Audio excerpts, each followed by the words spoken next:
મિત્રો, ક્રિશા ક્લાસીસમાં આપનું હાર્દિક સ્વાગત છે। આજનો આપણો સવાલ છે કે ભારતમાં કયા રાજ્યમાં નવું સ્પેસ પોર્ટ બનવા જઈ રહ્યું છે? તો અહીં આપણા ઓપ્શન છે એ કેરળ, બી આંધ્રપ્રદેશ અને સી તમિલનાડુ। મિત્રો, સાચો જવાબ મને કોમેન્ટમાં જરૂરથી જણાવો। તાજેતરમાં લશ્કરી ક્વોન્ટમ મિશન પોલિસીનું ફ્રેમવર્ક કોણે લોન્ચ કર્યું છે? તો અહીં આપણો સાચો જવાબ રહેશે કે અનિલ ચૌહાણે આ ક્વોન્ટમ મિશન પોલિસીનું ફ્રેમવર્ક લોન્ચ કર્યું છે।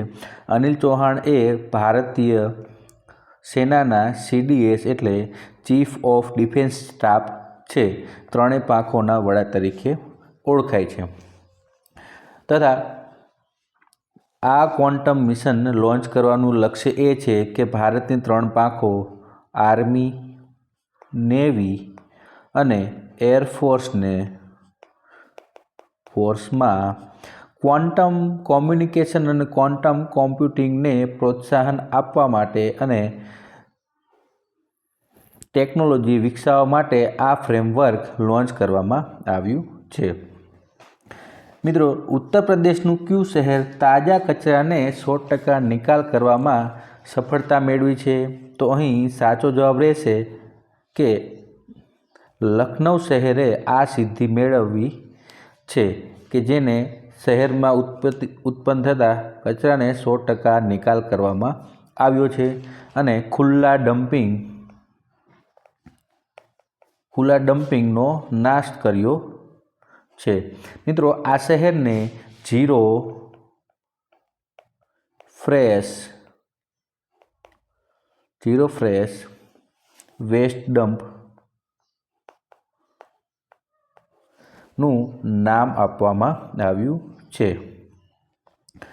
મિત્રો, દેશની પ્રથમ સંકલિત ખાનગી ઉપગ્રહ ઉત્પાદક કઈ કંપનીનો શિલાન્યાસ સાણંદ ખાતે થયેલો છે? તો અહીં સાચો જવાબ રહેશે કે પામ નારો નામની કંપનીનો શિલાન્યાસ સાણંદ ખાતે થયો છે અને આ કંપની ખાનગી ઉપગ્રહ જે ઈસરોને ઉપગ્રહ બનાવવામાં ખૂબ જ મદદરૂપ થવાની છે। મિત્રો, કઈ ભારતીય બેડમિન્ટન ખેલાડીએ 500 સિંગલ્સ જીત મેળવવાની સિદ્ધિ હાંસલ કરી છે? તો અહીં આપણો સાચો જવાબ રહેશે PV સિંધુએ આ સિદ્ધિ પોતાના નામે કરી છે કે જેણે 500 સિંગલ્સ જીત મેળવી છે બેડમિન્ટનની મેચમાં। મિત્રો, PV સિંધુની વાત કરીએ તો PV સિંધુએ 2016માં જે બ્રાઝિલ ખાતે ઓલિમ્પિક આયોજિત થઈ હતી તેમાં તેમણે સિલ્વર મેડલ મેળવ્યો હતો તથા ત્યારબાદ 2020માં જે જાપાન ખાતે આયોજિત ઓલિમ્પિકમાં બ્રોન્ઝ મેડલ પ્રાપ્ત કર્યો હતો।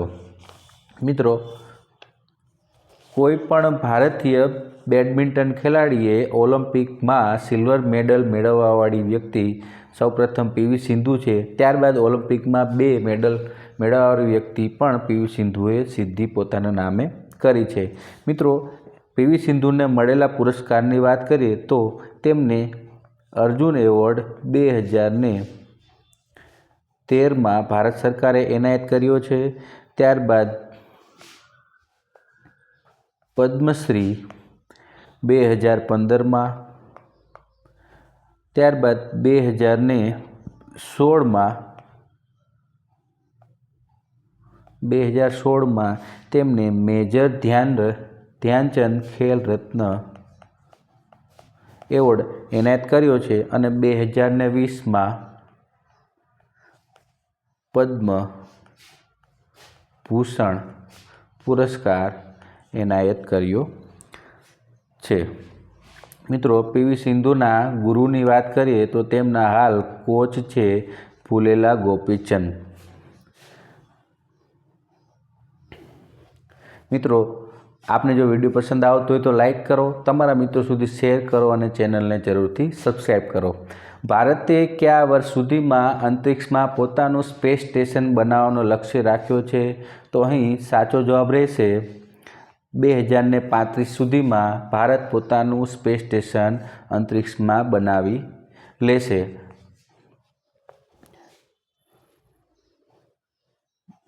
મિત્રો, ઈસરોના ચેરમેનની વાત કરીએ તો ઈસરોના ચેરમેન હાલમાં છે વી નારાયણ।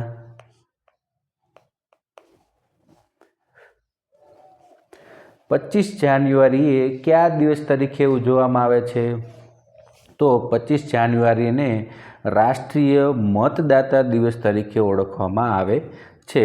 મિત્રો, આની ઇતિહાસની વાત કરીએ તો 25 જાન્યુઆરી 1950ના રોજ ચૂંટણી પંચની રચના થઈ હતી। તેની યાદમાં 25 જાન્યુઆરીને રાષ્ટ્રીય મતદાતા દિવસ તરીકે ઓળખવામાં આવે છે। મિત્રો, સૌપ્રથમ ભારતના ચૂંટણી કમિશનર છે સુકુમાર સેન।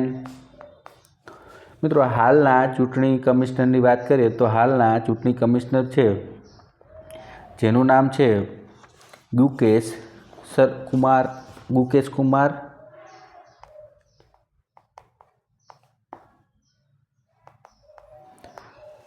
તથા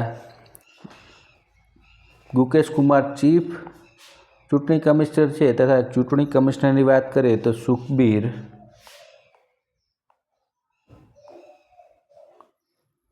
સંધુ